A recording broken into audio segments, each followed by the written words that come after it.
I woke up that morning feeling different, not just hurt anymore, but clear-headed, like a fog had finally lifted after years of me pretending everything was fine with my son Max and his wife Lena, who had secretly gotten married and excluded me, the woman who had poured every spare penny into their lives for 3 long years, paying their rent, buying their furniture, filling their fridge, covering emergencies, and even helping with her dress and rings, only to be told over the phone that their wedding was only for special people, and I wasn't one of them. That phrase echoed in my head like a slap that finally woke me up, so I sat at my kitchen table with my coffee and my bank statements, and I added it all up: rent for 36 months, food, gifts, car loan, repairs, furniture, medical. It came to $33,400 taken straight from my retirement, from the savings my late husband left me so I could live peacefully in my old age. And what did I get in return? Indifference, lies. And now, after the wedding humiliation, they still expected me to keep paying as if nothing had changed. When Lena called again begging for the rent, saying the landlord would evict them, I didn't yell, I just said calmly, "Didn't I tell you I only help special people?" And then I hung up, and something shifted inside me forever. No more guilt, no more walking on eggshells, no more hoping for a thank you or a hug or even a simple phone call that wasn't about money. I went straight to the bank, where Mr. Klein, the manager who had seen me make those transfers month after month, looked at me with real concern when I asked to cancel every automatic payment and block any access they might have had. He asked if I was sure if something had happened, and I told him yes, something finally did happen. I opened my eyes. He processed it all quietly and even apologized for not saying anything sooner, saying he had watched my account shrink while theirs grew and he hoped I wasn't being pressured. But I smiled for the first time in ages and said, "No, Mr. Klein, I'm finally stopping the pressure I put on myself when I left the bank." I felt lighter, like ID dropped a chain I'd been dragging for years. My phone kept ringing. Max, then Lena, then Max again. Texts pleading, "We need to talk, Mom, please answer." But I turned it off and went for a walk, just because I wanted to. Not to run errands for them, not to buy something they needed, just to breathe fresh air and remember who I was before I became their personal bank. I passed the park where I used to take little Max, swinging, pushing him high while he laughed and called me the best mom ever, wondering when that boy turned into this man who saw me only as a resource. But I didn't cry this time. I just kept walking, feeling the strength grow with every step. When I got home, 3 cars were parked outside Max's, Lena's and one I didn't know. Through the windows I could see people moving inside my house. My blood turned cold. They had keys I'd given them years ago, trusting they'd look after me one day like I'd looked after them. I took a deep breath, opened the door, and stepped into what felt like a battlefield. Max sat on my sofa, head in hands. Lena paced like a trapped animal, and a stranger in a suit was rifling through my papers on the dining table. My personal documents, my will, my bank records, everything. What is going on here?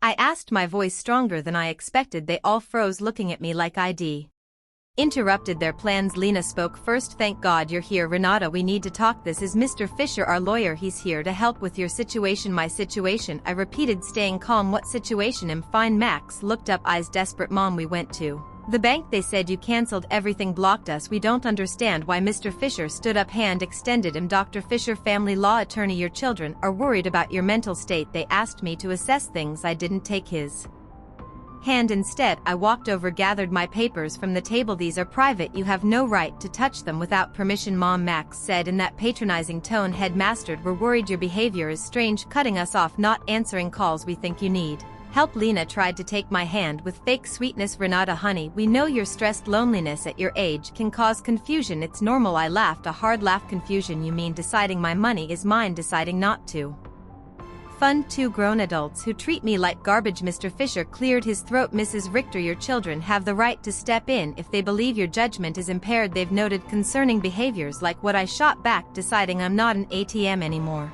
Lena stood up. "We never treated you badly. Your family, everything you have, will be ours someday. We're just speeding things up." There it was, the truth laid bare in her impatient voice. They weren't worried about me. They were terrified of losing their easy money. They saw me as already gone, just waiting for them to collect. I felt a cold fury rise, but I kept my voice steady. "Get out of my house now, all of you." Max stood up. "Mom, please, let's talk. You're not thinking straight." "I am thinking straighter than ever," I said, "and if you don't leave, I'll call the police for trespassing and unauthorized access to my documents." Mr. Fisher tried one more time. "We can do this the easy way or go to court for guardianship to protect your interests." "Protect my interests or protect yours?" I asked, pointing to the door. "Leave or "I'll make the call." They hesitated. Lena started crying those crocodile tears she used when begging for cash, but this time it didn't move me. Max looked defeated. They filed out slowly. "Mr. Fisher last saying, well, be in touch, Mrs. Richter, you'll hear from us." I locked the door, changed the locks. That same afternoon called a locksmith who came quickly, and I stood there watching, feeling powerful for the first time in decades. That night I couldn't sleep thinking about what came next. They wouldn't stop. I knew it. The lawyer, the Concern Act, it was all to get control of my money, declare me incompetent, take everything ID worked for my whole life. So the next morning I called my own lawyer, someone recommended by a friend who'd been through something similar, Mrs. Anna Berger, a sharp woman in her 60s who listened without interrupting as I told her everything: the secret wedding, the exclusion, the money, the break-in, the threats of guardianship. She took notes, asked questions, and then said, "Renata, they're trying elder financial abuse, and now attempting guardianship. It's classic. When adult children see the money drying up, we fight this hard, and we win. First we document everything, every transfer, every call, every text, every visit." I spent the day gathering bank records, receipts, messages, photos of social media showing their wedding with her family, but not me. I wrote a timeline of the 3 years of support and the sudden cutoff after the betrayal. Anna helped me change my will completely, removing Max as beneficiary, adding charities ID, always supported quietly, and friends who'd been kinder than family. She also advised new security cameras, a restraining order if needed, and a psychiatric evaluation to prove my competence preemptively. I scheduled it right away. The doctor, a kind older man, asked questions, tested memory, logic. Everything came back normal, sharper than average for my age. He wrote a clear report stating no signs of dementia or impairment, full capacity. I framed that report, hung it in my office like a trophy. Weeks passed, then the court papers arrived. Petition for guardianship, temporary and permanent, claiming I was mentally unstable due to recent erratic behavior, financial decisions against my interests, isolation, paranoia. They listed false witnesses, saying ID become forgetful, confused, aggressive, even claiming ID accused them of theft, which was a lie twisted from me protecting my papers. Anna filed our response with evidence: the psych report, bank statements showing voluntary support, now rightfully stopped, affidavits from neighbors, Mr. Klein, the banker, even my sister Diana, who flew in to testify how ID always been generous but never foolish. The hearing came fast. I sat in court wearing my best dress, the one ID bought for a wedding. ID never attend, heart pounding but head high. The judge, a stern woman, listened to their side first. Max testified, voice cracking. "Mom was always so giving, but lately she's changed, cut us off, want talk, we fear for her safety and finances." Lena cried, saying Renata was like a second mother, but now she's distant, paranoid. "We just want to help." Their lawyer, Mr. Fisher, presented doctored texts, exaggerated stories, claiming confusion. Anna stood up, calm and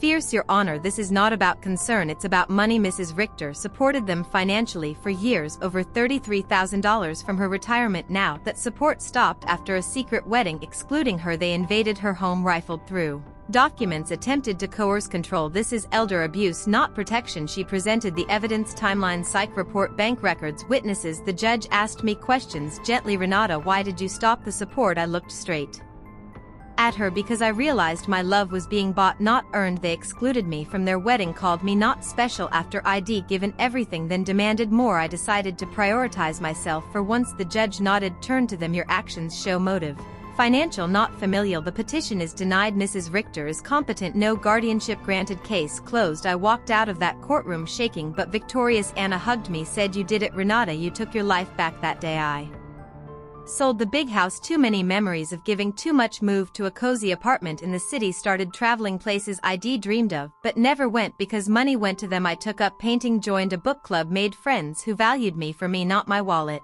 I donated some savings to charities for widows and abused elders, feeling like it came full circle. Now when the phone rings and it's Max or Lena, I don't answer. I don't need to explain anymore. I am finally free, living for myself at 71.